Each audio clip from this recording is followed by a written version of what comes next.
And so we begin. Hello everyone and welcome. Tonight, our very first episode ever, one of our very first series on this channel, Double the Dice, is ecstatic to present our rendition of Tomb of Annihilation. Before we begin, let's introduce our players. First up, the penultimate mistress of pinup, the marvelous Missy Joe. Hello.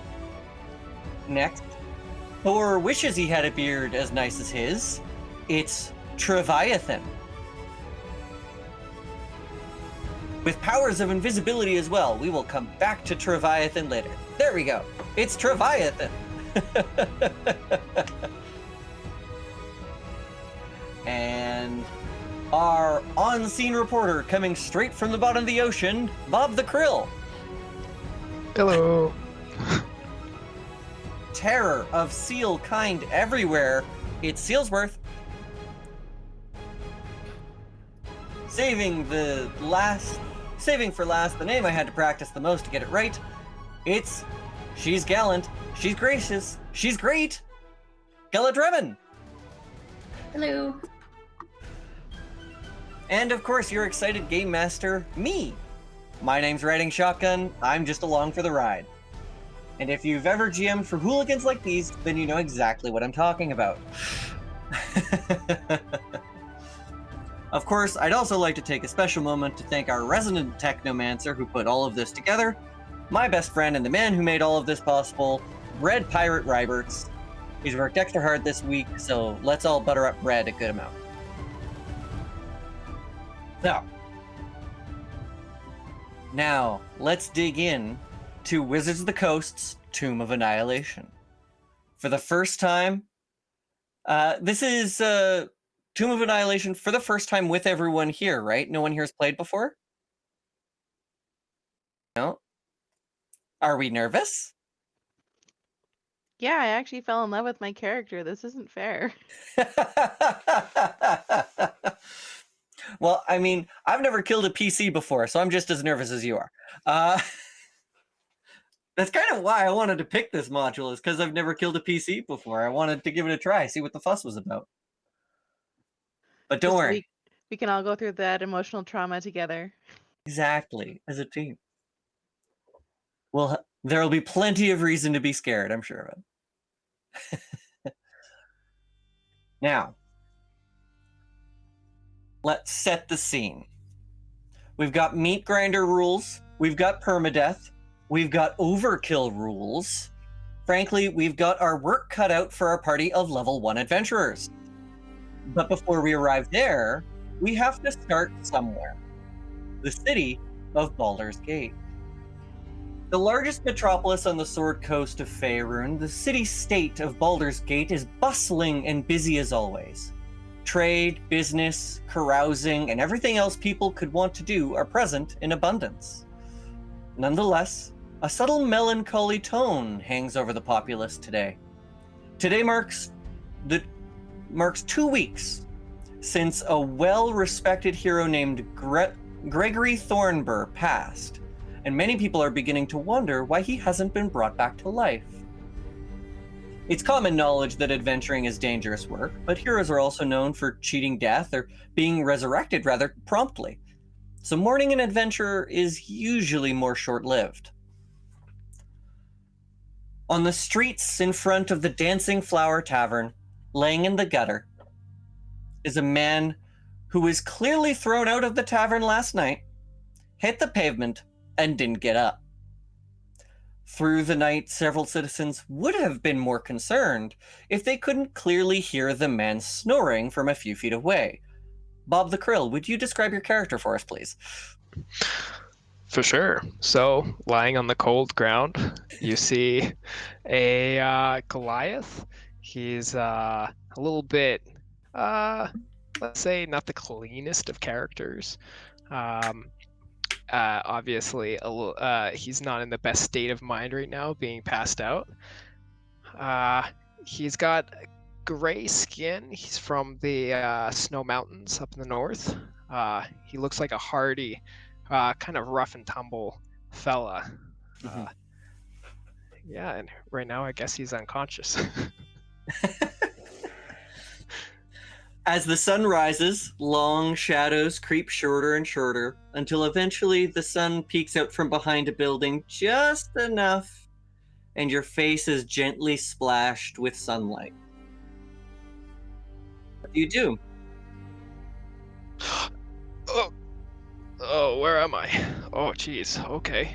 I seem to have made my way outside of the tavern by mistake. I'm gonna pick myself up and stumble my way back through the doors, back to where it's warm, and hopefully I can Fair get enough. another drink. Well, you step into the tavern and it is pretty empty. It's not early morning, but early enough that most people are not at the tavern quite yet. As you pass by the door, sitting next to it, you see a friendly looking, gently smiling shadow elf. Sealsworth, would you introduce your character for us, please? Yeah, so they are they have like a dull gray complexion as well as slightly darker gray hair.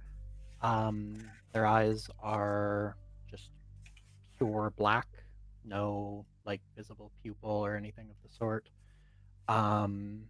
Wearing a like a long sleeveless dress with a pendant of the Raven Queen around their neck.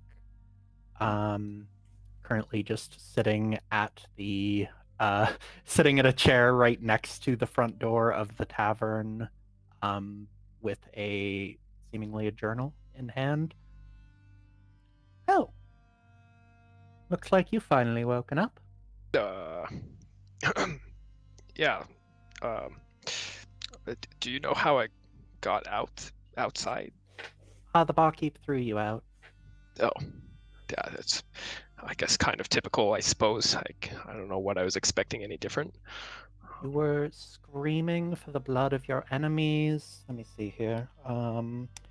Wishing for your father to come back and respect you.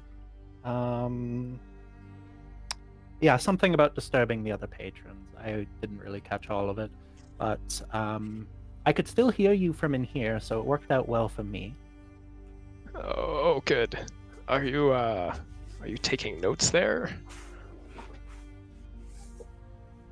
Do you remember last night at all? I remember there was some very good beer. Starting over from square one. Good. All right. Well, do you remember my name? I apologize. I don't remember. Lattice.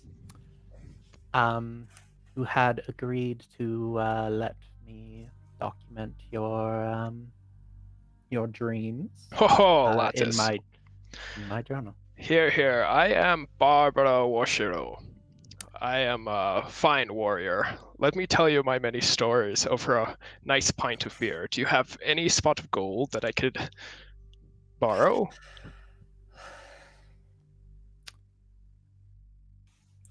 I will order breakfast for myself, and I will share it.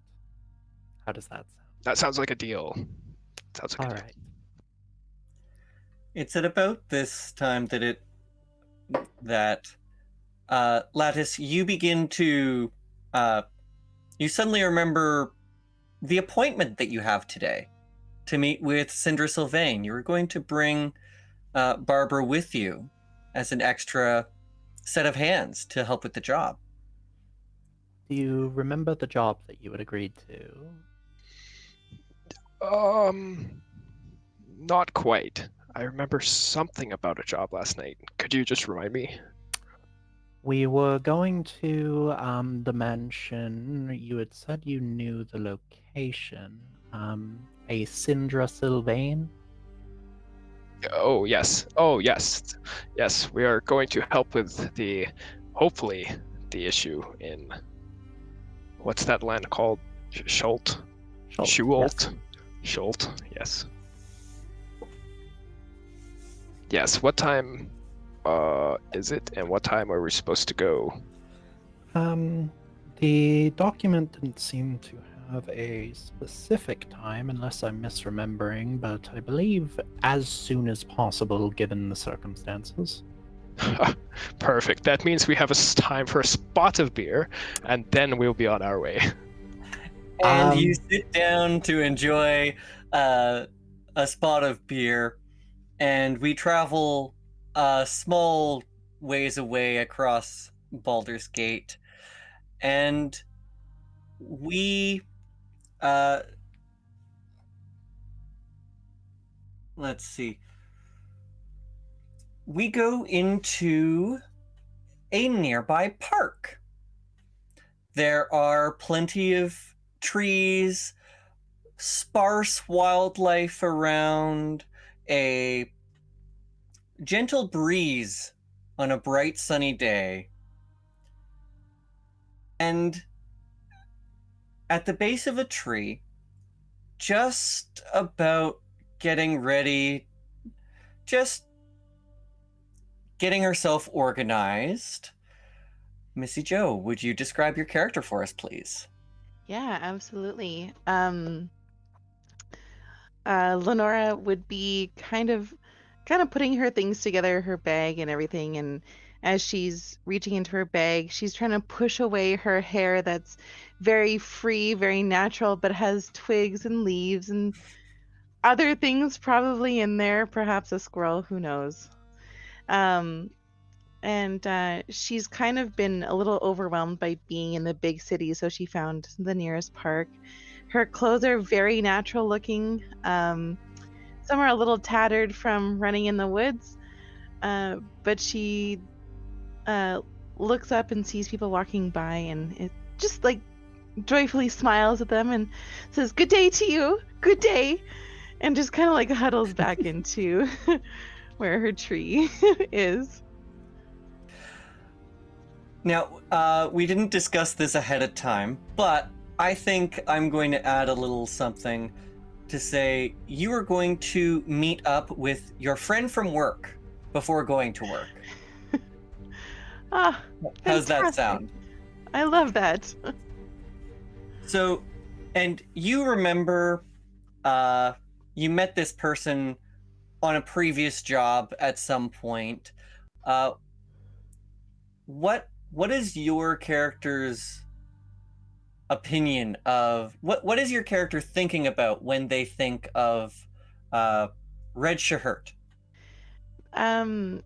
She uh thinking of him, he's just like that ultimate good guy. Like she knows that she can go and hang out with him and trust him, and he's one of her only like main friends that's in the city.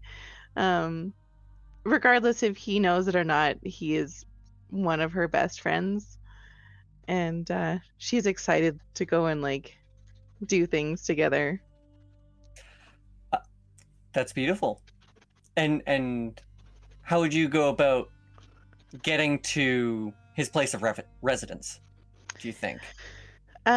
She's a pretty good navigator, so I feel like she'd probably remember what streets to go down, but she'd probably ask a lot of direction too. But not know any street names, not know the numbers, and just like be like, have you seen my friend Red? He lives around here, I think. But I don't know. And then as she's like trying to like talk to people, she'll like trip on some cobblestones and just kind of make a little bit of a fool of herself. And you carry on as such, and eventually you arrive at a reasonably large townhouse. Not it. The strangest thing, the thing that stands out most about this house is how little it stands out from all of the rest of the buildings on this street. Not so much be conspicuous, but almost. And you go up and you knock on the door, And standing before you is a rather grim-looking, tall elven man that you've never met before. Oh, well, hi. I'm looking for my friend Red. I don't know if you've seen him today, but I think this is where he lives. It seems very unassuming, just kind of like him. So I assume this is the place. What's the password? Oh, a password. Did he tell me a password? Let Would me your think. character remember a password if he told it to you? Probably not on the first try. She would probably run through a couple things that are swimming in her head first. Mm-hmm. But eventually she'd get there. She'd follow the brain spaghetti and then land on the right password. Just a moment. And he doesn't slam the door in your face, but he does definitely close it with a certain amount of authority. And you're waiting an uncomfortable amount of time. This must just be how city folk are. That's kind of weird. And then this grim, tall, elven man walks up to Red and says, Red, I wonder about the company you keep sometimes. Now, why would you wonder that? You gotta at least make sure they know the password. There's a password? That explains everything. Treviathan, would you like to describe your character before we go any further? Sure. So Red Chult is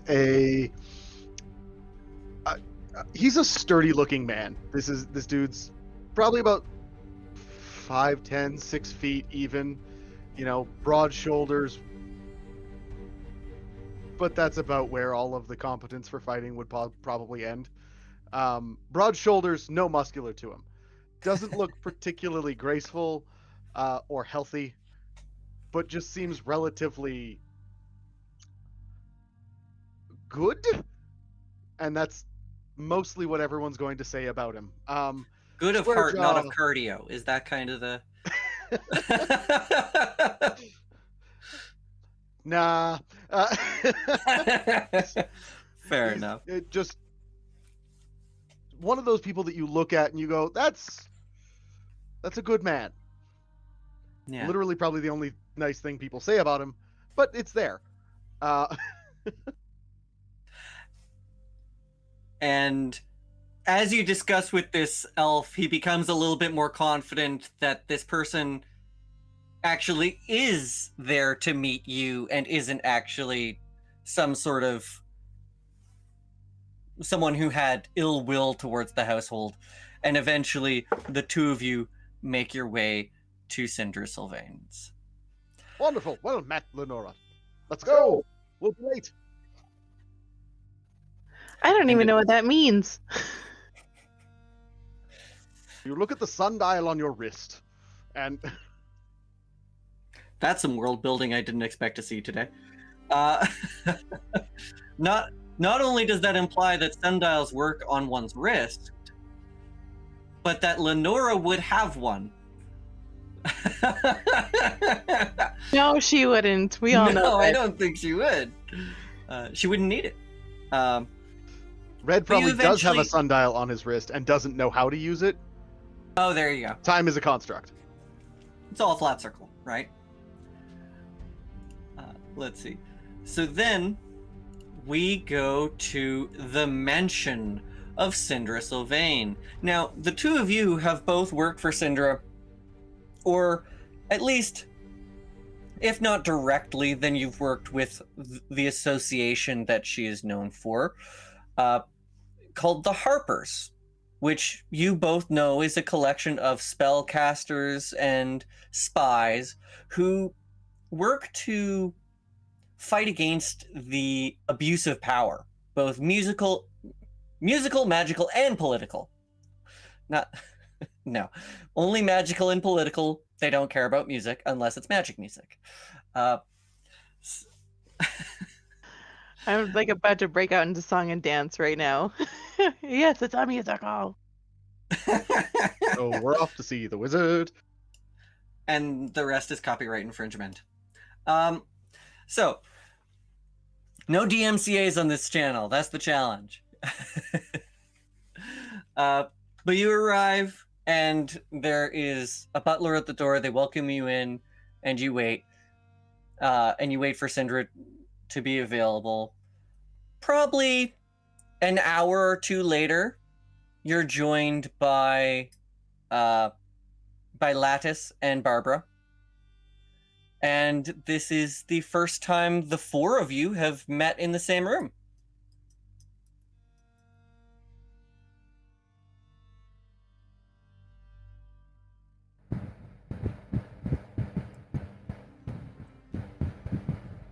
Nope, just forgot to hit push to talk. That would do it. You're a big one, aren't you? Hello. Are we in the right place here, Lattice? You're the one who brought me here. Oh, right. Where can we find Grog? We're looking for Syndra Sylvain. Oh, that too. You gotta press not push supposed- to talk. I'm not There's supposed some to say kind if you're of- in the right spot or not. Oh. I thought you were doing some kind of ventriloquist act. Taking notes and flipping between screens. And there he goes again. I do believe I've recognized this location, so we must be close to Sylvain.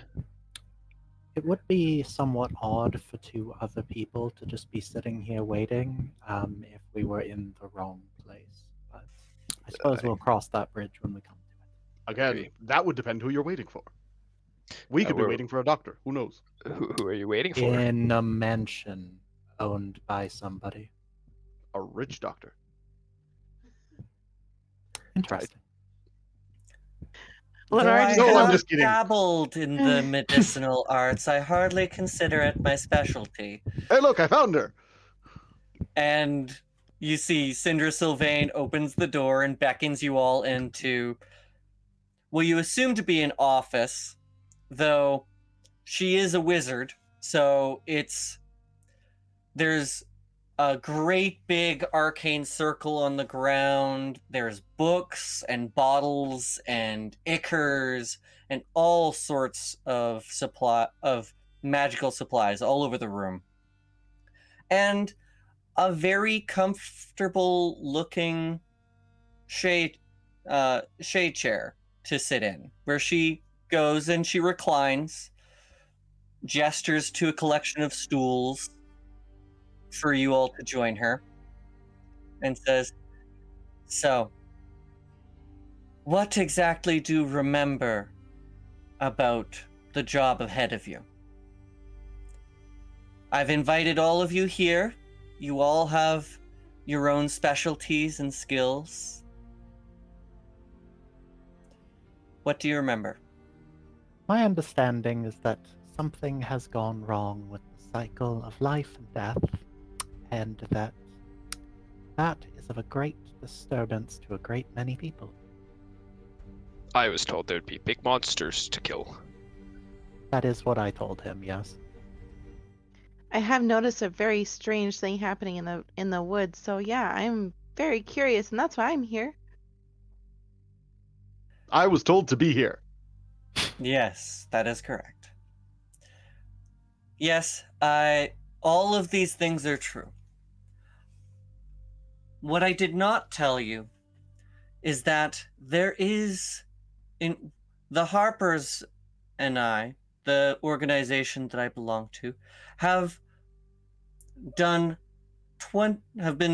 noticed a trend over the last 20 days where all forms of resurrection have become impossible. I'm sure you've all heard of the heroes who have died as of late and have not been revived yet. We've tried, and it has proven impossible. Any magic to return the soul of a deceased individual to its body has failed. And worse than that, anyone who has already been brought to life by such magics has lost the ability to magically heal. Healing spells no longer work on them. And they are weakened every day, a little bit at a time. I myself happen to be included among these individuals. For when I was adventuring, I was once slain in battle many years ago, and brought back to life by my faithful friend and cleric. But their work is being undone. People have started to call it a death curse. But all is not lost. We have found what we believe to be the source of this death curse. The souls of those who pass are not being denied returning from their eternal rest. They are being denied their eternal rest. The souls of these individuals are being trapped somewhere. We believe it to be a device that we have called the Soulmonger. And we believe this device to be somewhere in the land of Chult, a tropical peninsula, very far south. It's very hot there. This is a dangerous land with harsh conditions, and you must all be ready to take care of yourselves and each other as you pursue this threat. Your mission, should you choose to accept it, will be to destroy this Soulmonger so that the cycle of life and death can return to normal. Any questions? How do we know what the Soulmonger looks like? Have you seen this before?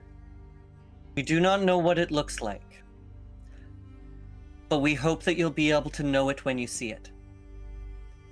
There will be much investigation that needs to be once you arrive in the lands of Chult. Ask around, gather information, look for a local guide. Seek the places where darkness hides, and you will find it. Any other questions?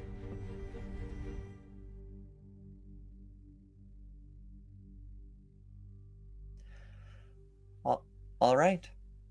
Well,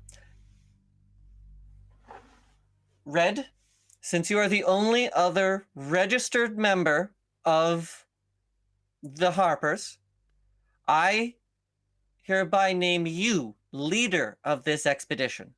Yes, ma'am. It is up to you to make the tough calls and lead these three to victory. I'm and up for should it, you Mr. do Vic. so, I will make sure that you are instated as a full and honored member of the Harpers. An apprentice no longer. I'll do my very best. I know you will. He looks like genuinely emotional.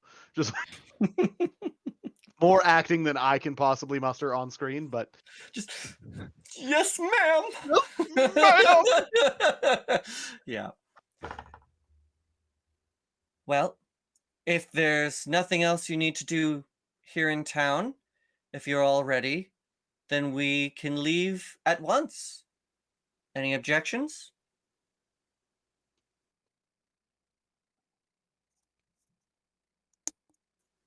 Last chance? Questions, concerns, comments? Is there anything Query? we should get in town before we go to the jungle that does not have towns? Oh, we'll be arriving in the city of Port Nyanzaru. There will be a time to gather supplies then, as well. Just wanted to make sure you had everything from here that you wanted, because it's a long journey. Is there anyone we should meet that you know in Port Nyan something? Port Nyanzaru. That one. Well, one of the very first things I would recommend is making sure that you get a room at a local inn. There's two that I recommend. One is the Thundering Lizard, if you're looking for a more raucous time.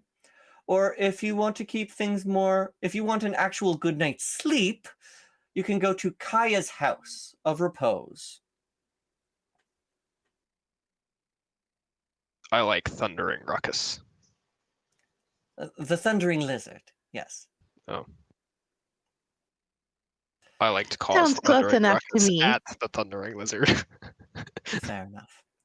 Well, if there's nothing else that you need to do here in Baldur's Gate, then away we go.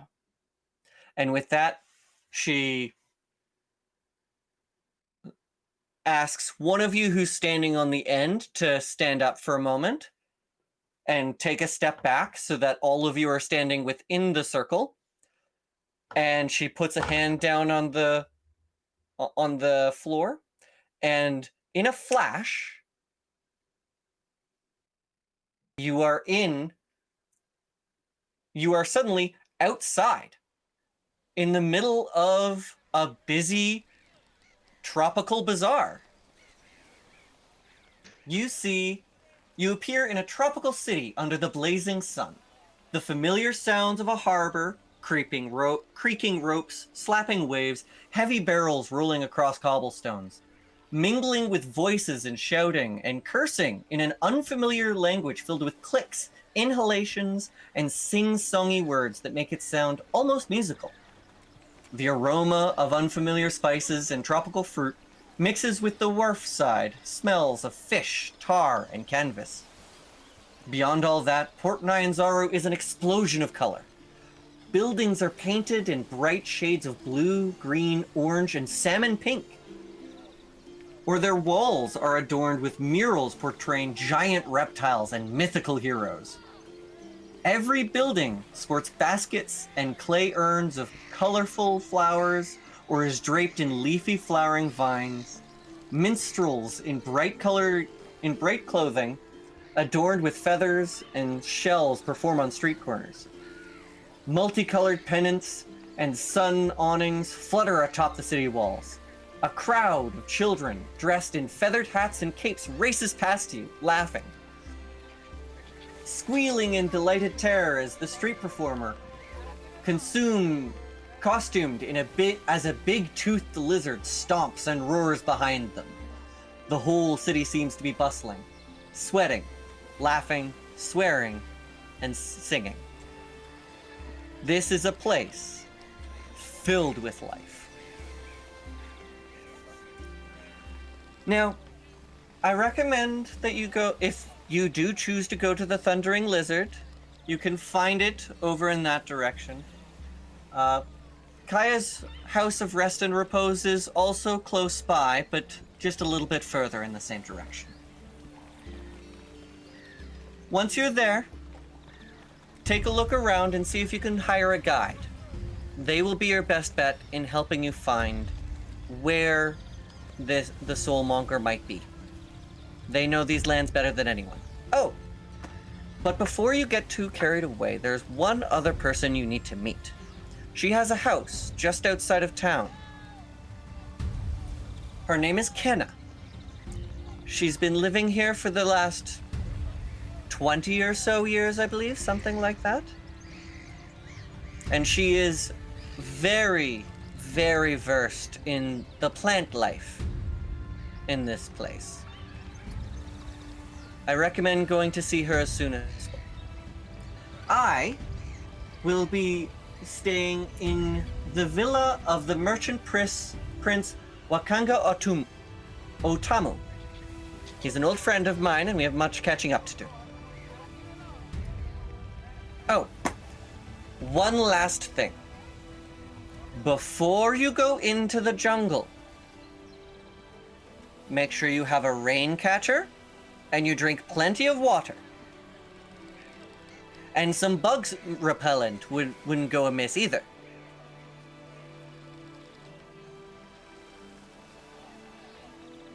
Understand? Good luck to you. Godspeed. And she walks off.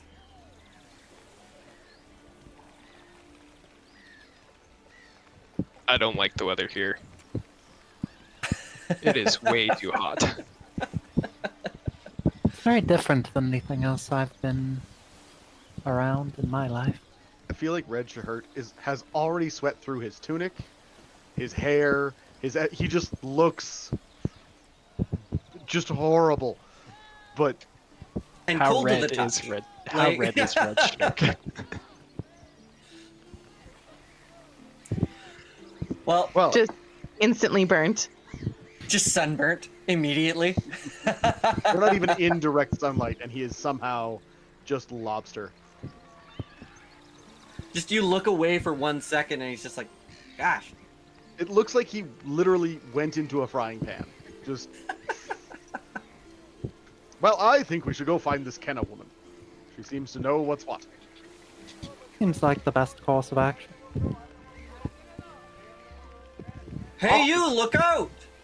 Oh, And shit. as you take 2 steps forward, there is a crane carrying a large pallet of bricks, and a rope snaps and lands on Red. If this is how red dies. Oh my god. And it deals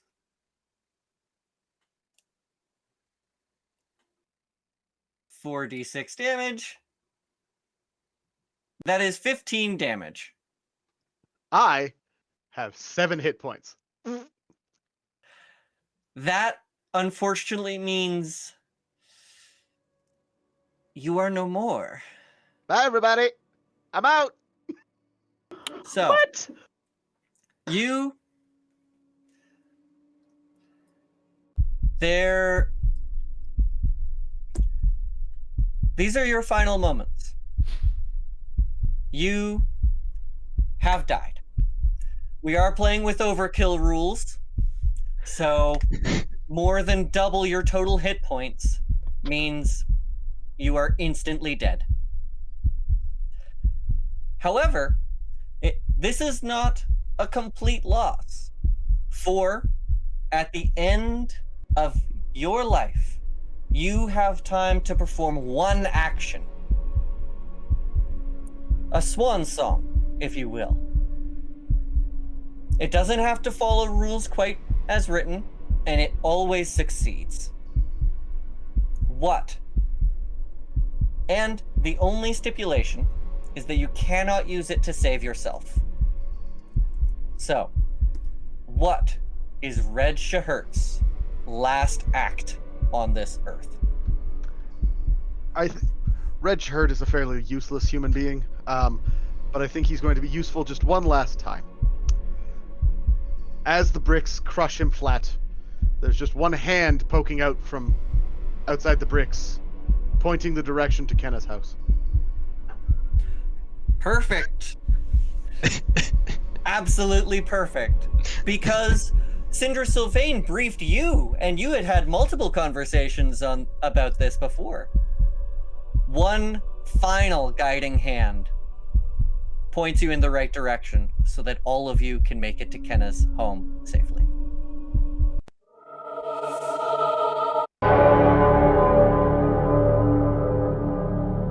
Goodbye, Red Shahert. Hi, everyone. Also, can we just give a hands up to That looks so cool. And there you are. So One who down. wants to go to Kenna's house? Uh,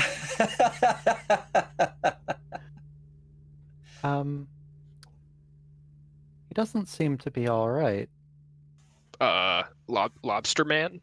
I'm gonna kick the bricks. Lenora is just in silence and shocked and just like, we're just gonna leave just like that? He's just going to be crushed by bricks? Well, What is happening? The city is awful.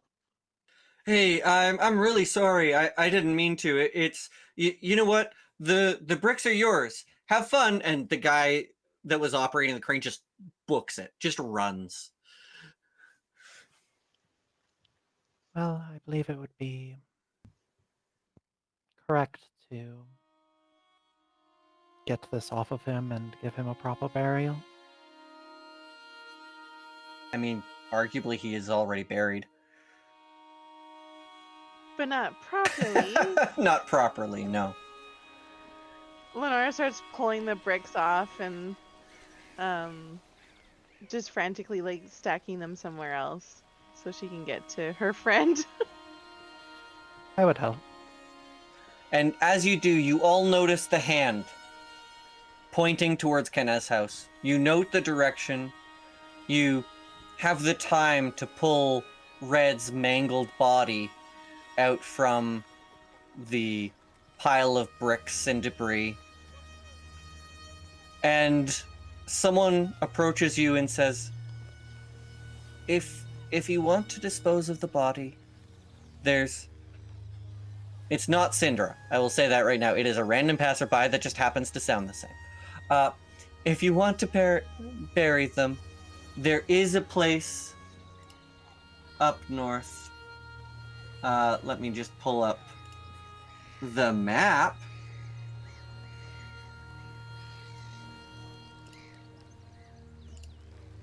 And say, to the northwest, near the old city, is a pit where we dump most of our refuse. You can leave him there if you like.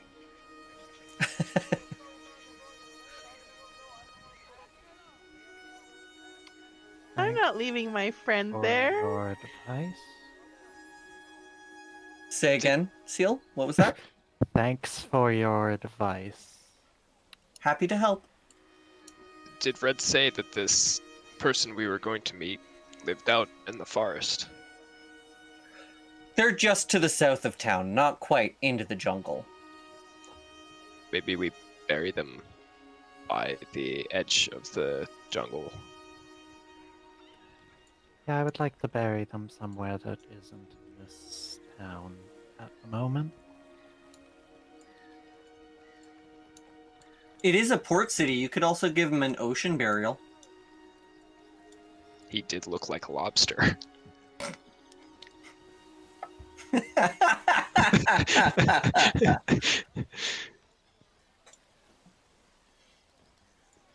I'd like to bury him in the forest. That's where we met, was in the forest once. So it'd be nice to put him somewhere familiar. You were the only one who knew him, so we'll trust your judgment. I will pick up the body and keep the finger pointing the way it's pointing, and then. All right, should we start moving before this body starts? Well, this heat might do some things to a body. You pick up the body, covering yourself in blood and fluids, and leaving a trail of carnage behind you as you walk. But you, for the sake of brevity, the guards do not stop you. And you make your way out of town towards Kenna's house. Galadremen, would you please describe your character? So Kenna is a slightly taller than average, half drow, half elf, who she kind of dresses and or kind of passes as a tiefling because she has very dark, almost like purple skin. And she has these little fake horns that she wears underneath a kind of jaunty top hat. And she's always wearing a pair of horn-rimmed, mundane glasses of false darkness. So they are not magical, but she's basically always wearing sunglasses. And yeah, so she's kind of middle-aged for a drow, but she's spends a lot of time in the forest and has gotten to know the area around town a little bit. Kenna, how does you knew to expect some people. Syndra had sent messages to you. But how does your character respond to seeing them approach, seeing a group of them approach with a mangled, bloody, dead body on one of their shoulders? Well, okay, so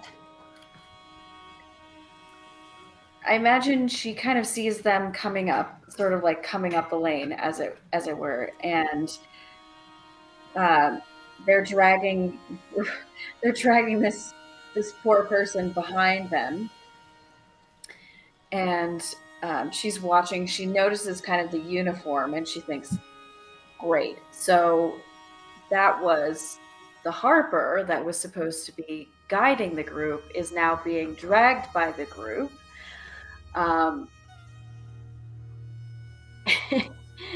And so she's just waiting, it's like semi-patiently, for them to arrive, as they're like kind of coming through the front trees of her yard.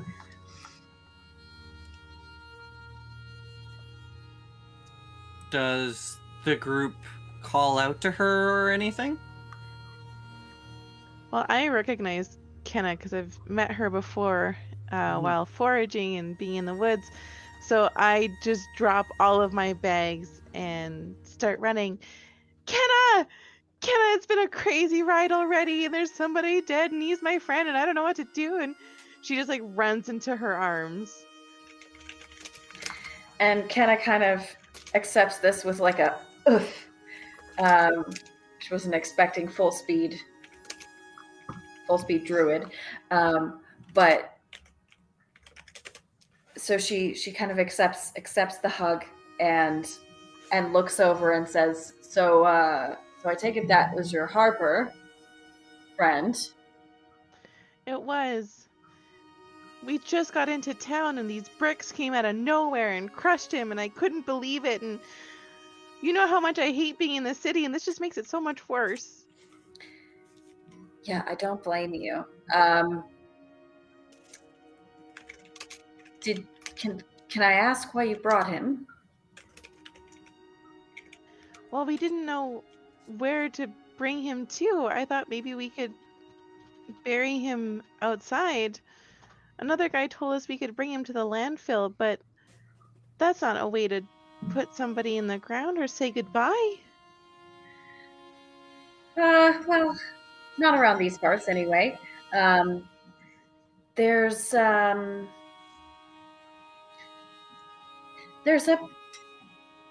patch of ferns some distance behind the hut. If you need a place to bury him,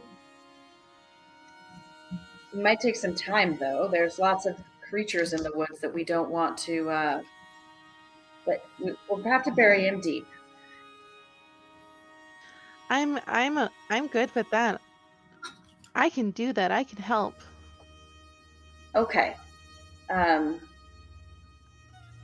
So Kenna's gonna like get in her hut. It's not a big hut, and she's got kind of a storage closet, so she's going to rummage around in there and see if she can't find like some kind of shovel or perhaps like a wheelbarrow that she's got stashed from just sort of like working with her small gardening projects, I guess she would call them.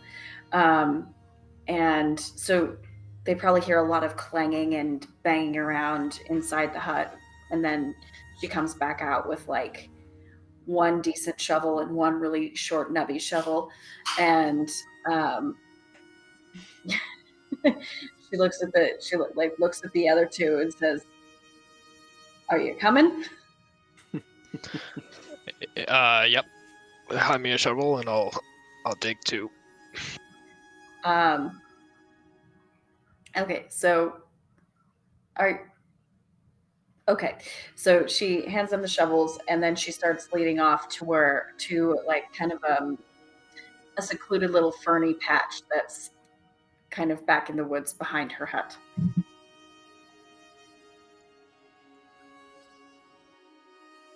As And we're it takes you a digging, while.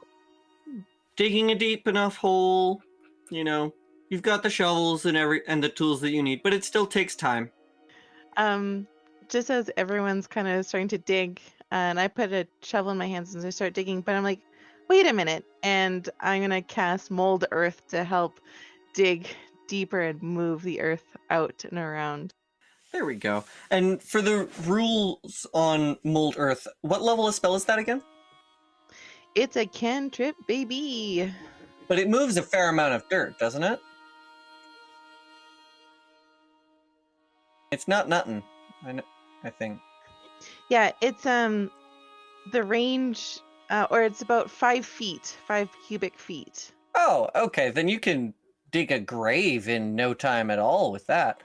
Are you doing anything to contain the body, or just throwing it in? Like, you don't have a coffin necessarily, but I'd probably take some of the rags that I've got in just kind of on me. I'm probably pretty layered with clothing, and start to take them off anyways because it's so warm, and wrap Red in it and gently like put his hands together and make sure that his sword is in the middle of his chest.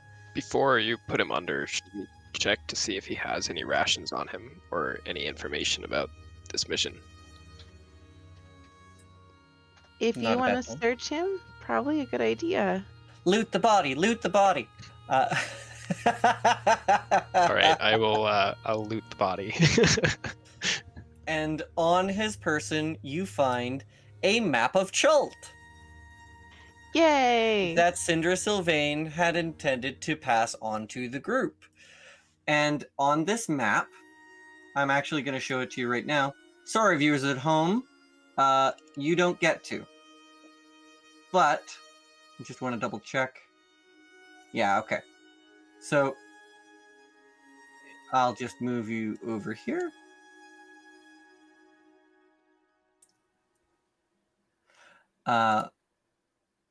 There we go. Does everyone see it? You get a nice little map of Chult so that you can use it to navigate, and as you go around, you'll discover all of these different locations and such. Chult looks very mountainous to the west and to the south. I like the mountain range.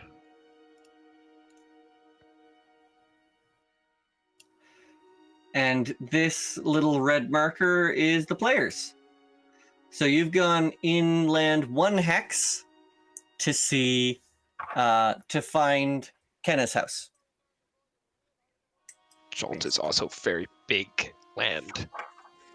Yes, each of these hexes, under normal conditions, will take 1 day to traverse at a normal pace. It's very, very big.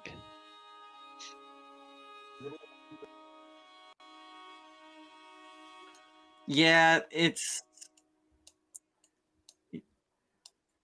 Yeah. We're not going to be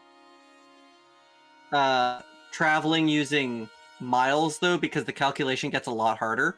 I was thinking we'd just stick with hexes. But you can also march faster or slower. Slower if you want to be more careful and more stealthy. Faster if you want to sacrifice those and risk getting lost.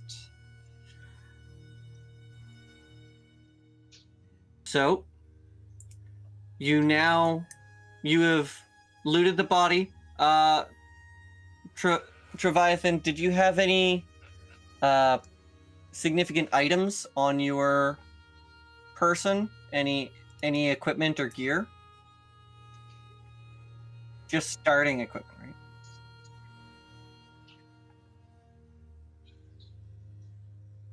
Okay. So you get all his stuff, and it doesn't take long to that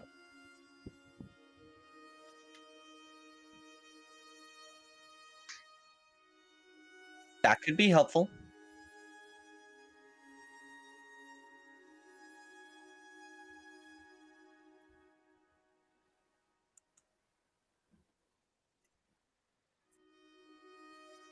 With Red's name on it.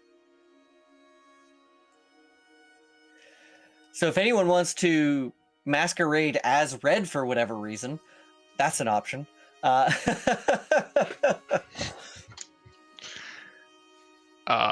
Do you guys want any of these items? I do not wish to carry anymore.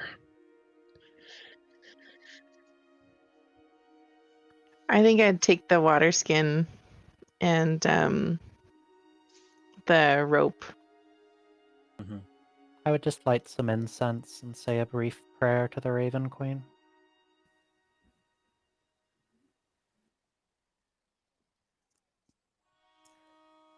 And do you begin covering the body now? Yep. Yeah, and as Lenora kind of casts Mold Earth again to move the dirt back in, she says, teary-eyed, and as she's saying it, she really starts to choke up as she's doing it. And well, in the endless dance of the forest, nothing truly dies. It transforms, becoming part of the earth, the trees, and the air we breathe. Red, our dear friend, he's joined the eternal dance, becoming part, leaving our physical realm and forever being entwined with the essence of the world around us. We'll carry him in our hearts, in our memories, in the whisper in the wind, in the bloom of every flower. I hope we all find comfort in knowing that he's in nature's embrace and everything is just always changing. As she pushes the last bit on top and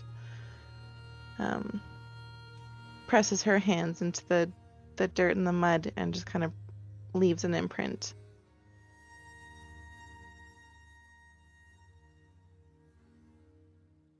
And that was the last time you saw Red Shahurt. So early, holy moly. Well, got to get it out of the way soon, right? And the peanut gallery begins. So, now that you've reunited with Kenna, you've put your friend to rest, there's still supplies to be found, and there are guides to be found, accommodations to be made. What does the party do next? Also, the party is now without a leader.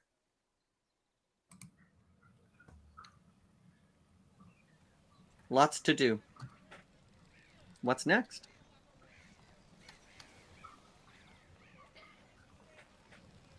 What is next? Well, Syndra sent us on this mission anyway. Did she... I presume that you all spoke with her before you came to meet me. Did she give you any other directions? Recommended that we visit one of the taverns in town. Mm-hmm. She may have made me co-captain, but it was in private, so nobody else knew. I guess that means I am captain now, and as first action of as captain, Kenna, you are now captain. Make a deception check. Oh, is this the Unless first? you want to Oh, make this it, is the unless second you want to roll. go for intimidation, but that sounded like No, that's gotta be deception check. deception. Let's see. Deception.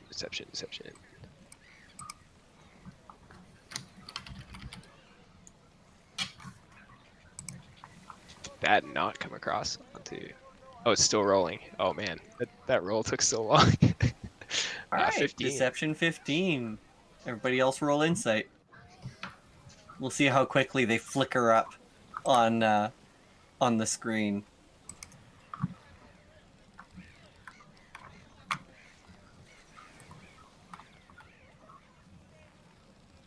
Oh.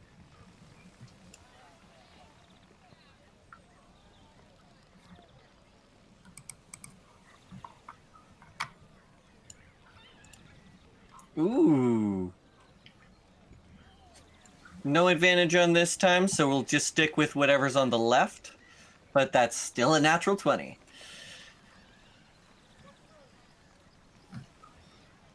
Who's left? I think Kenna. just me. Yeah.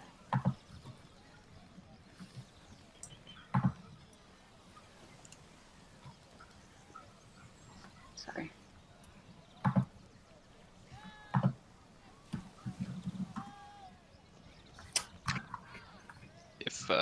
If Kenna is the only one that does not that does not catch me here, that's pretty good.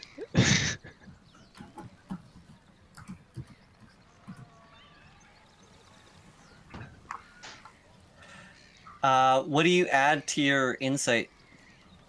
It's just a plain. It's just a straight So roll. Kenna is the only one that is not convinced that that Barbara is lying through his teeth.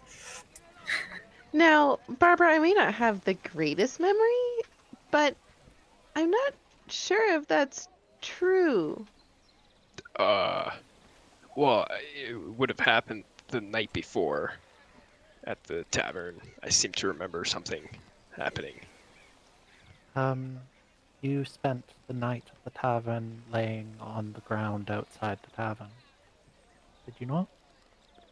Oh, I guess maybe it was a dream. Maybe it was in my head here. Either way, do we want to vote for I a actually new, do have a dream of that. So, yeah. Oh yeah, that would most likely be what you're remembering. Regardless, I believe Kenna does seem to be an appropriate option. You're the only one who knows this island. That is very creepy that you know my dreams.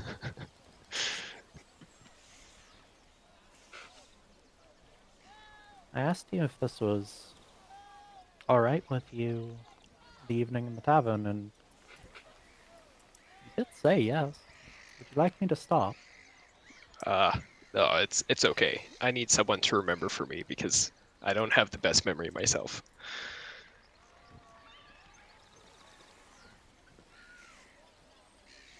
So are we all agreeing that Kenna here is the new leader of the group? Perhaps Kenna should maybe weigh in on this one.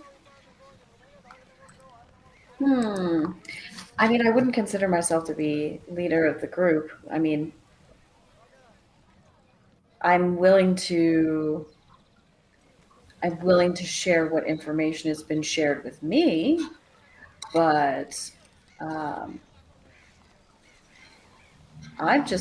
have merely a personal investment in this little adventure. Maybe we do not need a leader. Perhaps not. Maybe we all vote. Would we all get a vote? We should And call with this that, something. Lenora We should call invented this democracy. Democracy, yeah. Accidental democracy. It's canon.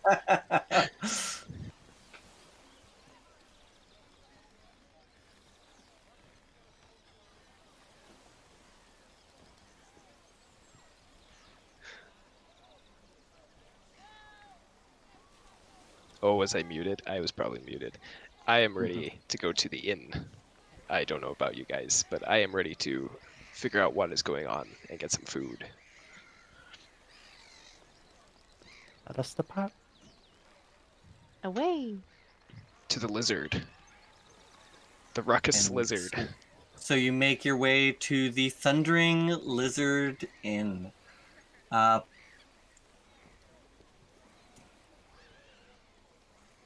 As you are approaching it, there is, on the sign is this giant spike-covered dinosaur. You or I would recognize it as a Stegosaurus. But to people who have never seen one before, it would be a total mystery.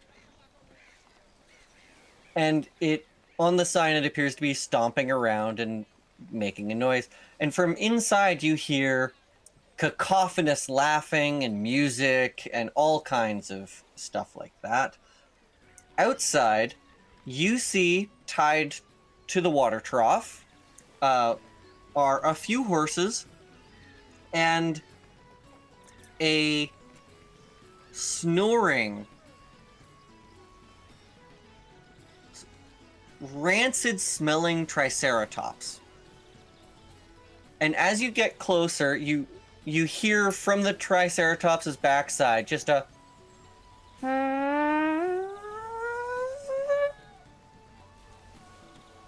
And it gives you extra incentive to hurry inside.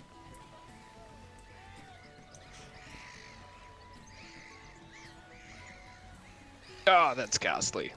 What? Kind of just takes off her hat and starts waving it, trying to fan the air. That is just foul. It's just foul. I'm gonna just kick open the door, like, run in.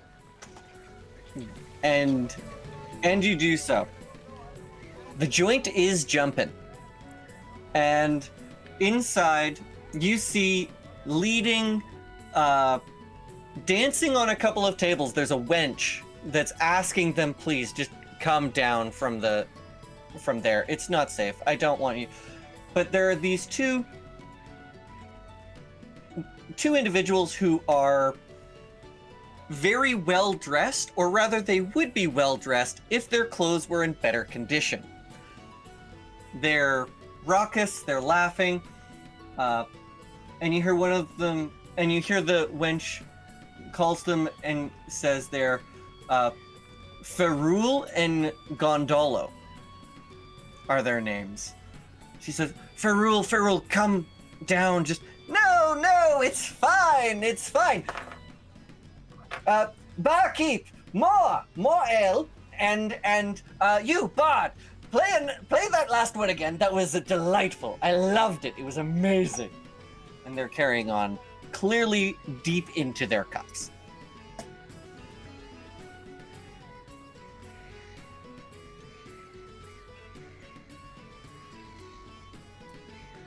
Lenora would be definitely like jumping up on the tables already and dancing around and just kind of feeling the music and Ferrul, all 5'10" of him, would immediately try to pull you close and dance because a woman just came close to him and he thinks that is an invitation. oh boy, oh no, my goodness. Not even going to ask me to dance. There's such thing as consent, even in the forest. This is strange. And Oh, you cut out. she's about 5'10" or so she just kind of like pushes his head just kind of away. And you know what?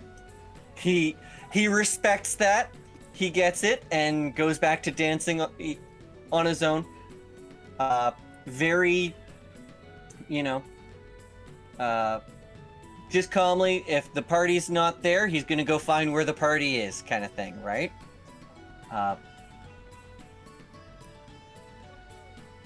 And so then he grabs hands with Gondolo, who is a halfling, I believe.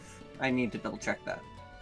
Yeah, he is a halfling, 3.5 foot tall halfling, and the two of them are dancing on the table hand in hand.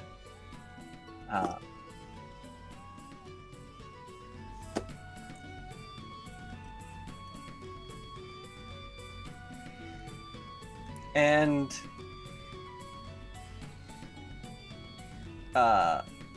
does anyone want to order a beverage or something to eat?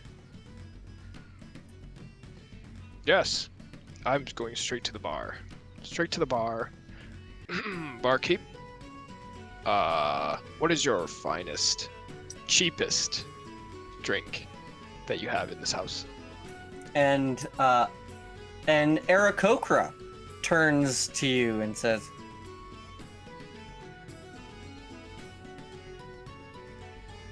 well, for the cheap stuff, a couple copper, I'll get you some piss water. I'll try it. How much copper do I have? I'm gonna take How much did you spend at the last tavern? Don't forget, you still need to pay for accommodations too. A place to keep your stuff. And any supplies you want. Yeah, I'm just gonna say that, let's see, so I got 10 gold. I think I'm going to say that at the last tavern we spent probably good, how much would you say is the cheapest drink from the last tavern too? A copper. A copper. We're gonna go 2 gold for, oh wow. For, so you got like 20 drinks at the last bar. or for Roll this for bar. alcohol poisoning. I was gonna say for this bar as well, but sure, we'll go for both. Or actually, no, 2 gold if it was 1 copper per drink. Oh, that's like hundreds. Okay. That's 200 drinks. Yeah. So maybe 2 silver. 2 silver, sure. Okay. Yeah, there you go. Yeah, there you go. That's better. 2 silver. And then I'll give this guy maybe 1 silver. Okay, so I guess he'll just kind of give you a drink to start with and keep them coming until your tab runs out. Yes, that's perfect. That works great for me. All right. And so you're set. Let's see. What's Kenna. everyone else doing? Kenna, I got you a drink. Thanks. What kind of drink did you get me? Piss, I think. Cheers. Thank you for. I don't think I ever thanked you for when you helped me previously. Oh, man. When I was sick. You're welcome. If you remember. Yes, thank you. And thanks are very undrow-like, so she's like vaguely squirmy, although understands like she understands the good intentions behind the thanks, but she's like, okay. If you're not gonna finish that, just let me know. And then I'm gonna turn around and just go back to my other 9.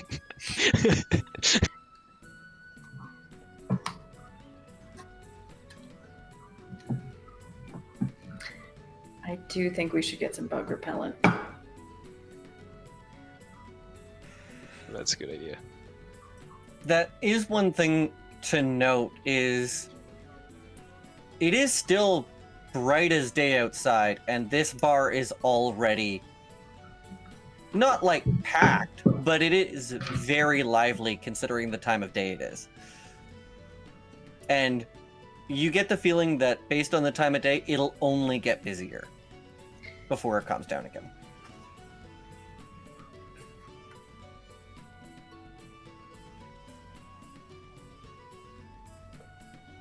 And who are we supposed to be looking for in this tavern?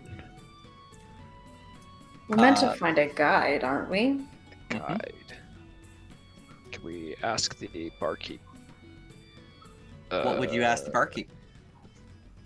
Would you happen to know, A, where we can get some bug repellent, and B, where we can get a guide? Well, the bug repellent is, you can just get that at the, let me just take it back to the Port Manzara map. There is, you can just get bug repellent at the Merchant District. Either one of them will be fine. One's the gem of the, what is it called? This locations of the, okay, there we go. One's the, I think it's called the Ocean Jewel or something. It's number 10 on the map. I'm just gonna reveal it on the map layer. And the other one is the number 6 on the map.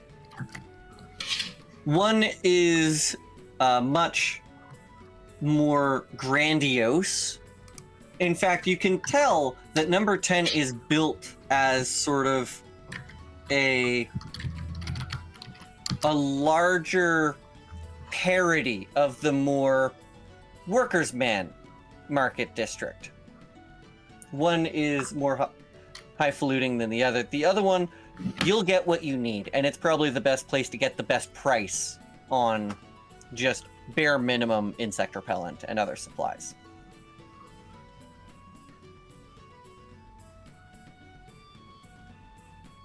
They are both in the Merchant's Ward. Number 6 is called the Grand Souk. And the other one is the Jewel Market. The bigger one is the Jewel Market.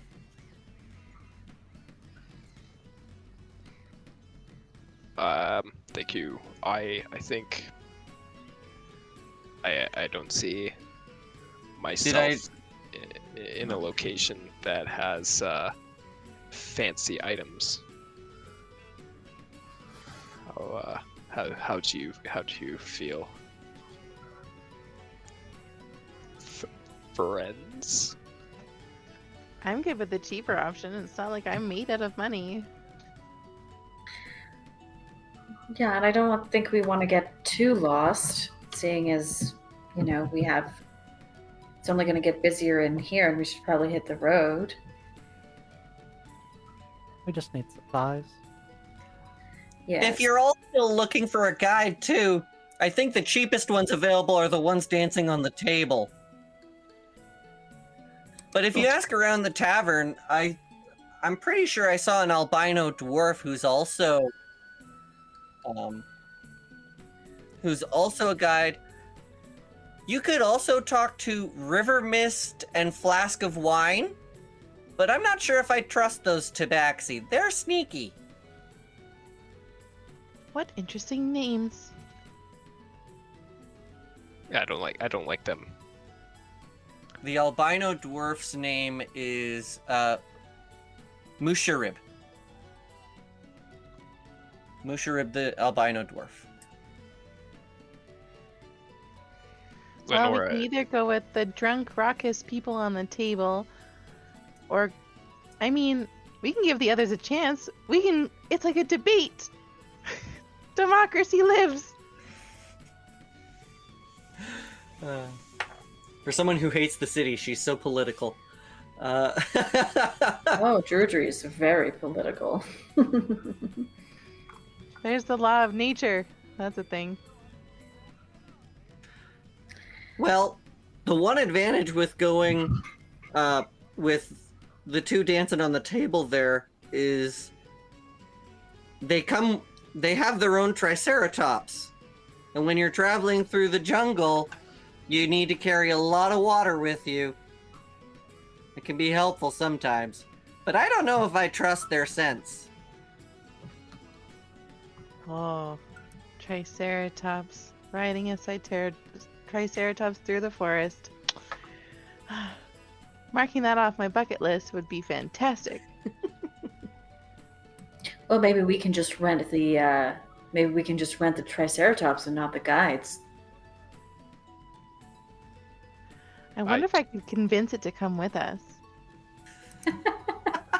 And then you just do your thing and you create all the water anyway, and we don't have to carry it, so we can ride.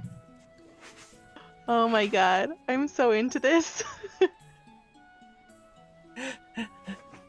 Should we go and talk to the other guy? And while you get the Triceratops? I mean, it's worth a shot. Let's do it. So you want to talk to Mashurib? Yes.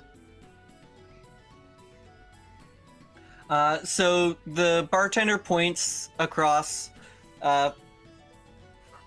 Mashurib is sort of solemnly sitting in the corner, enjoying a tall glass of whiskey. And I will show you his handout. As you approach him, you say that you're looking for a guide, and he says, "The jungle is my home. I know it well. I can guide you anywhere in Chult for a fee of 5 gold pieces a day. If adventure is what you seek, join my quest to reclaim Hrakhammer, my clan's ancestral forge. A volcanic eruption forced us to abandon it many years ago. The fire newts that have since taken over must be driven out or destroyed. At the very least, we must sneak in and recover a relic known as Moradin's Gauntlet. The fire newts must not be allowed to keep it. If you love dwarven kind, then hear my plea and join me in returning Hrakenheimer to its rightful owners. I will waive my fee for you if you promise to assist."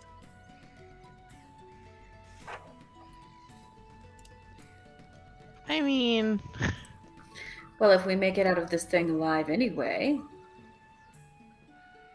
I hear the jungles of Chult are dangerous for adventuring types.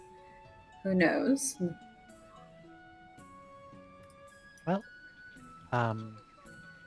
judging by what I've seen, I don't believe we can do 5 gold a day, so I believe it's either leave or accept his offer.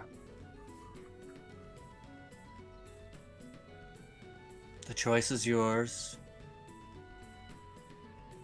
How many enemies, fire newts, are we talking in this volcano forge? You look like someone who's hungry for battle. Am I right? I am ready. Plenty. My axe is too clean. There's plenty of blood to be shed. I like this man. Let's steal this Triceratops and head out for battle. we're not stealing the Triceratops. We're going to ask it to come with us. Consent is important. Let's Yes, I consensually agree. steal this Triceratops. It's a free Triceratops, and it can go where it wants. It's a free trial, Ceratops? Is that? Well, It's we're not subscription paying. based So. after that. Yeah, exactly. Oh boy. Let me just do a quick check here.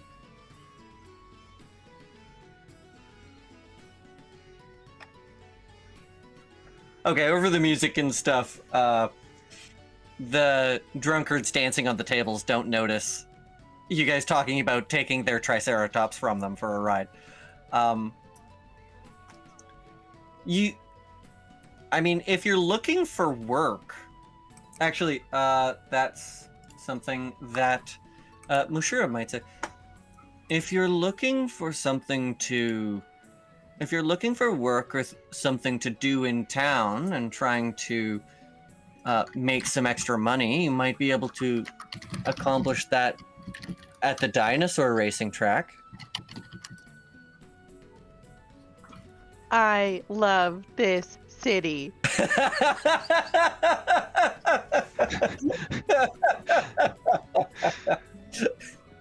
I mean, there's dinosaurs in this city. How could we not? Go ahead, go over there and try your luck. And then maybe you'll be able to win enough money to pay for my services. But if you're not going to help me with my quest and you're not going to hire me, then I ask that you leave me in peace. And he kind of just shuffles back and goes back to enjoying his whiskey. That was the end of his dialogue chain. What do you guys feel about helping him with his forge issue? Well, I think our friend made a good point. We really can't afford him for very many days. So are we taking him up on his offer?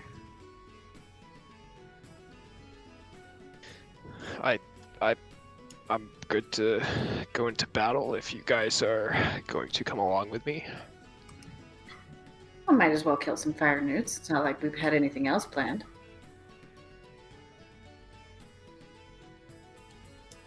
Yeah, I think I'm down to help. I don't see any problem with it. Alright, in that case, I will slam down one of my few remaining alcoholic piss beverages, slide it across the table to Mashrib. Would you show us the way to the forge? I thought you'd never ask. And he clasps you on the shoulder and says, "Are you ready to leave right now?" On the way, can we stop by the Triceratops? Are we still doing the Triceratops? Oh yes, that's 100% happening. Yeah, There's no so- way Lenore would let that slide at all. All right, great. So you go outside, and how do you plan on convincing this Triceratops to go with you? Oh, I think you're muted right now, Missy Joe. I keep clicking off my screen. Okay, I think I will ritually cast Speak with Animals, so I just need a minute. Mm-hmm. And I would ask him kind of what his situation is with these two guys, and based on kind of who they are, I assume that they're kind of rowdy. I want to get a vibe from the Triceratops if they like hanging out with these two. Just give me a quick second. I opened too many windows now.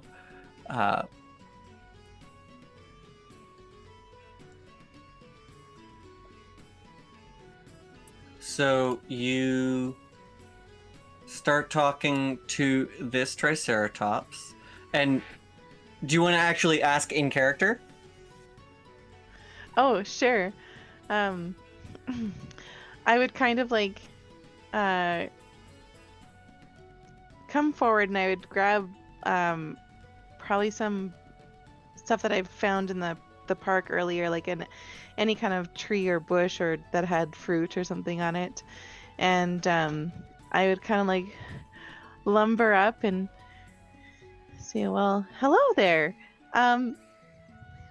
Nice night we're having, I guess." It's eyeing the fruit that you have in your hand. Whoa.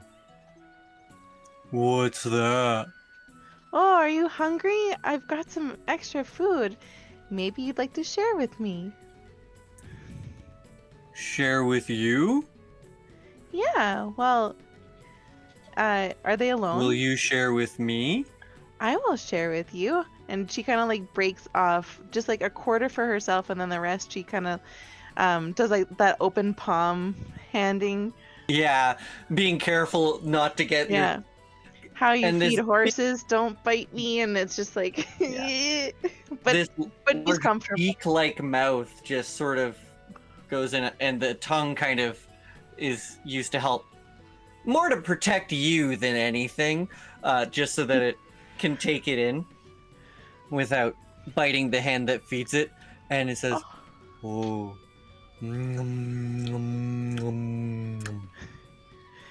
You have a great voice. What's your name? my name is Zongo." Zungo. Very cool. Are you from here? Yeah. Well, not here. I walked here. Oh, was it a long walk? I don't know. We spend a lot of time here. That's fair. Time is kind of weird, especially around here. Well, I'm thirsty. Do you have beer? oh dear God. Well, I don't have any beer on me, and I'm gonna just kind of like wave at Barbara just to kind of like give me one of his many beers. And I actually haven't finished mine, so I kind of scuttle up and hand in my beer. And he's eyeing the beers even more than he was eyeing the fruit that you gave him before. And you get the sinking suspicion that beer can't be good for a Triceratops, and maybe that's part of why it's so flatulent. Too much gluten.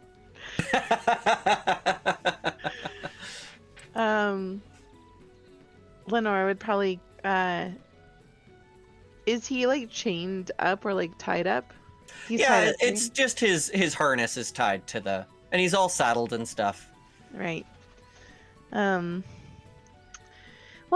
how would you like to go on another little adventure? I see that you're kind of alone out here. That must be pretty boring. I don't know. Farul likes to come out and he will give me beer and take me for rides, and sometimes we go into the jungle. I think he's a big hero man. A big hero man. And Gondolo is a little hero man. What makes them heroes? They tell me that they're heroes and they're gonna be big heroes one day.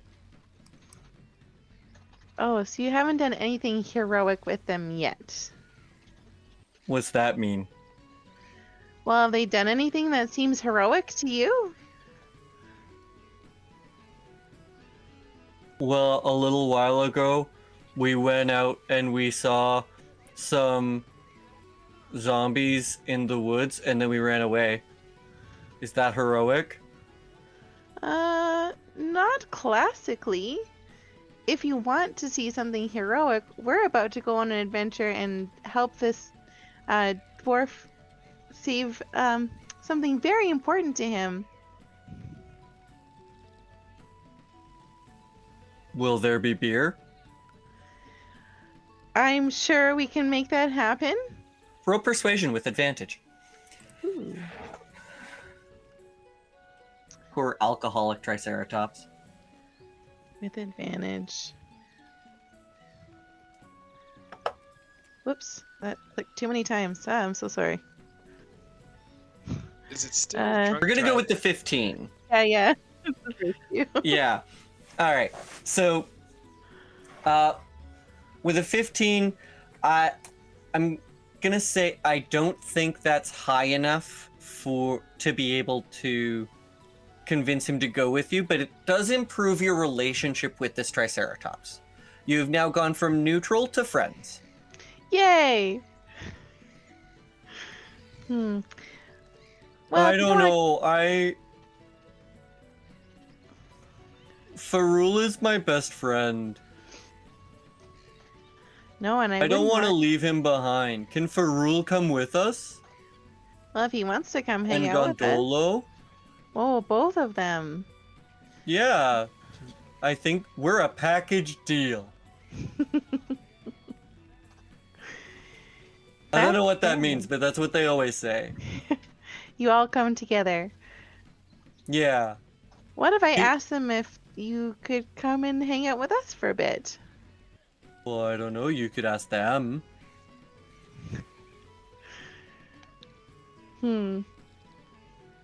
If they're okay with it, I would go with you. Okay, maybe I'll go and ask them and I will come back. Okay. Okay. I'm gonna just like loop arms with Kenna and like go inside. Oh boy. But I'm Okay. just gonna like whisper to Kenna and just be like, should we ask them or just tell the dinosaur we asked them and he comes with us? Is that mean? Is that a thing? Well, I mean, you'll probably feed him better. Well, Sounds he's like. been drinking beer this entire time. I can't imagine that's very good on his tummy. Well, I mean, I think they do have 4, but I think you're right. I mean, they don't seem like they're paying very much attention. Maybe we could. In the past, you just hear an echo of your own voice saying, "Consent is important." Oh no. No. He said he would come with us if they said it was okay. Well, I mean, they're pretty drunk, so maybe if we lowball them a little bit, we can bribe them into letting us take him with us. All right. Should we buy them more drinks and maybe like dance up along with them a little bit? Well, definitely yes, drinks. Let's start with drinks. Okay. I am good at dancing. You look like a good dancer. I'm like a 7'9", 300-pound guy. I think I could get up on the table, actually. Yeah, I think I could get up on the table. Can I try stand like- up on the table? In like one step. In one step. One Yeah. step. I'm gonna stand up on the table and I'm gonna start jigging a little bit. All right. So, as all of you are getting ready to start schmoozing with these people, you notice that Lattice's character is walking away somewhere.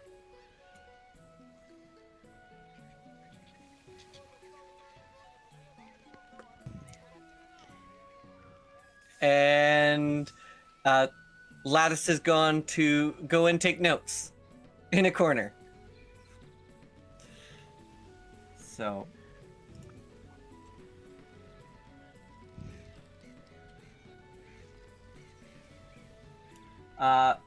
But as you are speaking to Ferul and Gondolo, they say to you, so you're looking for guides? Well, why pay for one guide when you can have 2 for the same price? We have the smarts, the goods, and our own Triceratops. Treasure abounds! When we're done leading you to all the ancient sites and sacred places that we know of, you'll be swimming in gold and magic. All the other guides will lead you in circles and make you do all of the work. Don't be fooled. When we return to Port Nyanzaro, you will have tales and fortunes enough to last a lifetime. Our price is 5 gold pieces per day with a 30-day payment up front. But we're glad to reduce the rate for equal shares of any treasure found. Hmm.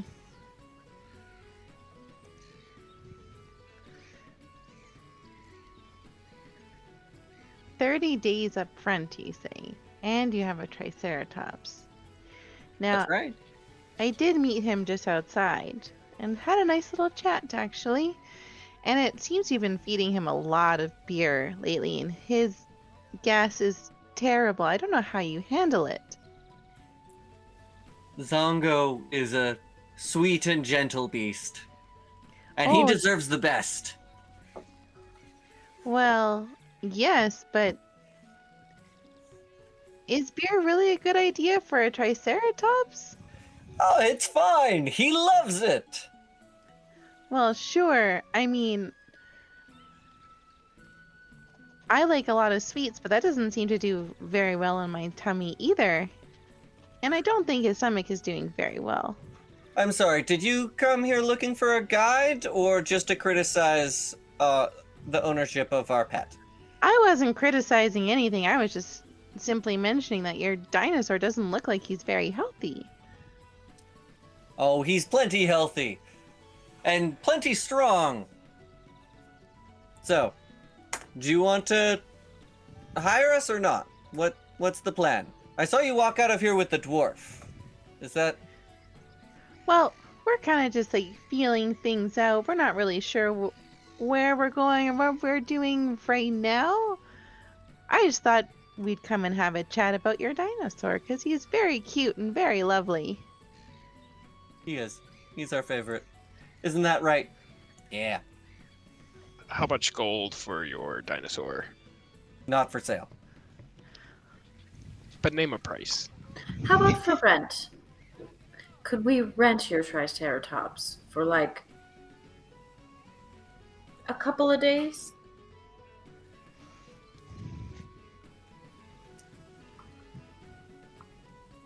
No. Why not? Because if anything were to happen to him, these jungles are dangerous. He needs us by his side. And I'm sure you're all very capable, but things do happen. And if anything were to happen to Zongo while you were out, I would be beside myself. I'd never forgive myself for letting him go. So I'm sorry, I have to say no. We're a package deal.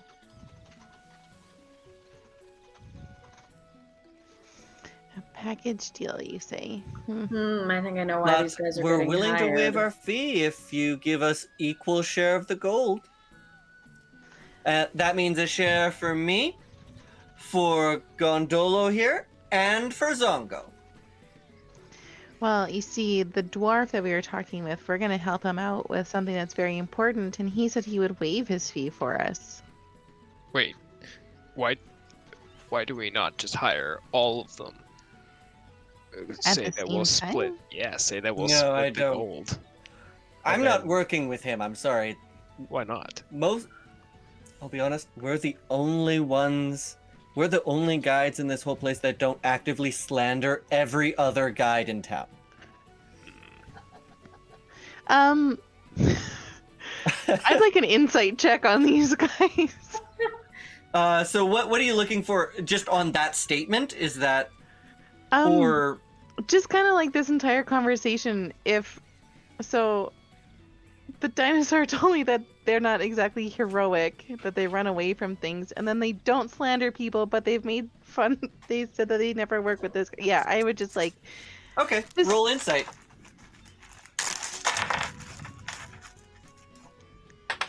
16.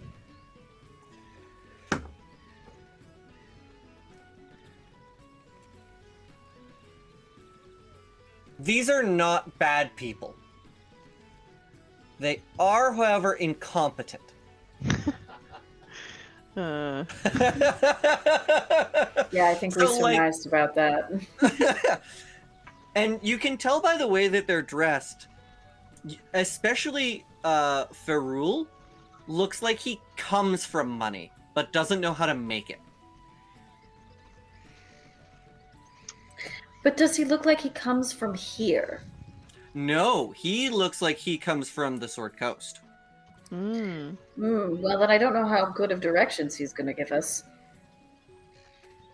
If his clothes are any indication, they look like they could have been bought in Baldur's Gate, in Waterdeep, something like that. And if the clothes are any indication, it means he's been here for a while. And he does claim to know where there are ancient sites. Which, as a minimum, he can tour you around to those. Whether or not they're as valuable as he claims to be, or they've already been visited and looted, it's hard to say. Well, if he's found them once, I'm sure he has. Doesn't mean he was able to clear them. I was gonna say, like, if he's run away from zombies, according to Zongo. Okay, perhaps not. What are we going to do about Mushrib?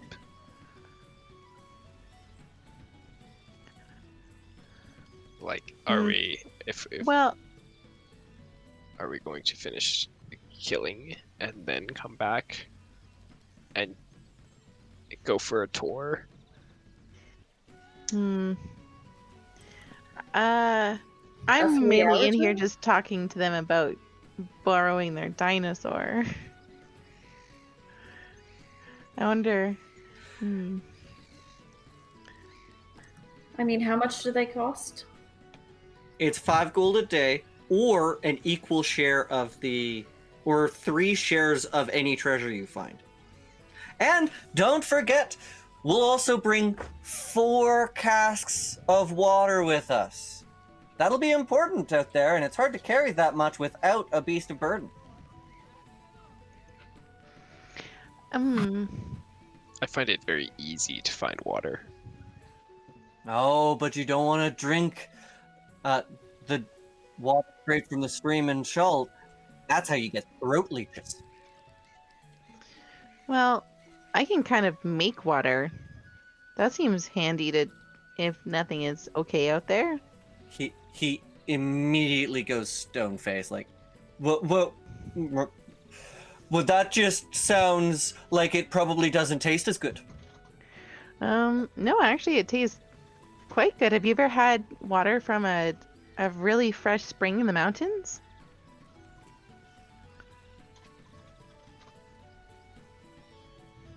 I'm gonna Yes, take your of course. silence as a no. And I can You know what? promise you, it's really I'm not really great. sure we want to work with you after all. I'm sure you won't even do any adventuring. You won't clear any of the sites. Go and help the dwarf. Go and help them with his Okay, his mister, family I matter. ran It's away fine. from zombies at the one site and chased off with Zombies my... are scary, and there were a lot of them. And you How did you convinced know your about that? dinosaur that you're heroic. I call baloney, sir. He who lives to run away lives to fight another day. And lets everyone else die around you. Well, who says there was anyone else? We were just out exploring ourselves in order to keep exercise Zongo and make sure that we're staying up to date on all of the... Of course we're exploring and looking for treasure and things, but we're not fighting zombies by ourselves, especially. That would be unwise.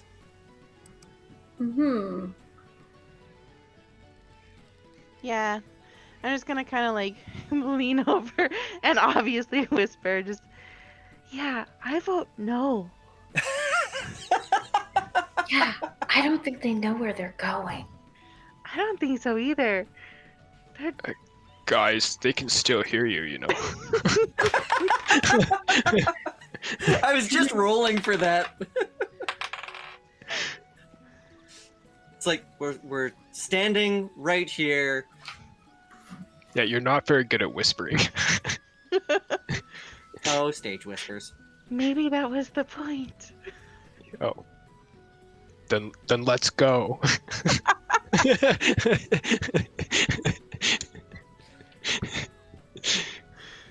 So, is it decided you're gonna go with Mashurib and fight the fire newts? Yeah. Yeah, it seems like it.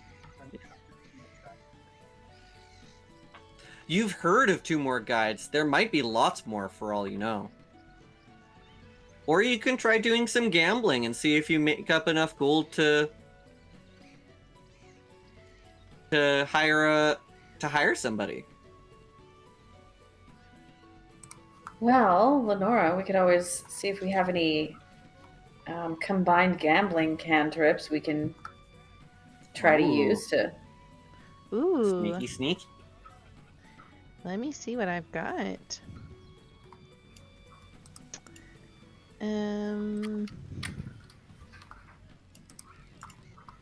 I have guidance. And I feel like mold earth is a bad thing to use at like a poker table. Might be a little much. I was specifically talking to about the racetrack with the dinosaur. Right. Ooh, well, I do have a gust. I could give a little encouragement if we've got a.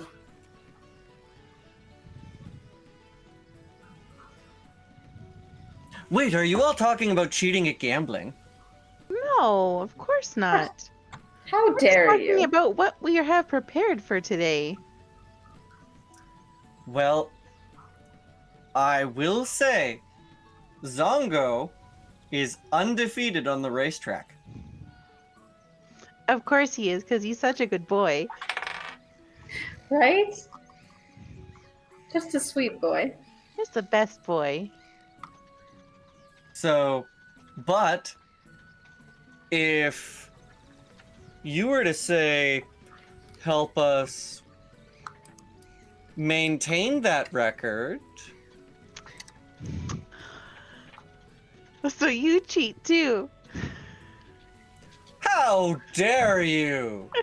Oh, The mere idea! No! Oh, heaven forbid. However, if there were certain advantages based on time of day, perhaps dietary means. Okay. is that why he's gas powered? It's natural gas, that's right. Yeah. Sorry, Lenore, I think I interrupted you. No, that's okay. Okay, if we help you, you let us take Zongo for... Package deal. Then you get to come, but you come quietly in the back. I'm not feeling very respected in this conversation. Well, neither did I when we first started talking. You said no and I stepped away. I thought you were pretty. I misinterpreted what was happening. I'm sorry. I didn't mean to. It was miscommunication. That's, if you're not comfortable, it's fine. I'm just trying to strike a deal here. You want us to help you. You're see, trying to there's a good steal chance- my Triceratops. Trying to steal your Triceratops in what world? If we wanted to steal it, we would have stolen it. Wouldn't come in talking to you about it and... You know what? I'm starting to feel a little uncomfortable with this. Come on, let's go. And he waves at his halfling friend. He's like, yeah. And they He go. doesn't even remember his own friend's name. I'm bad at this. I'm sorry. He does, I don't. Gondolo. Come on, Gondolo. Do the run. And he heads out, and they hop on Zongo, and they trot off as best as Zongo can trot. Somewhere. I did not like them. I didn't either. Good riddance. And with that, I think we will call it a night. This will be the end of the episode. We've gone so far as to make it to the beginning location, our home base, if you will. We'll say that you've set up accommodations at the Thundering Lizard, and we'll pick up tomorrow, we'll pick up next week, continuing to look for a guide. And as for everyone else, thank you for joining us. We hope you enjoyed yourselves, and we'll see you next time. Say bye, everybody. Merry Christmas, everybody. Bye, everybody. Bye.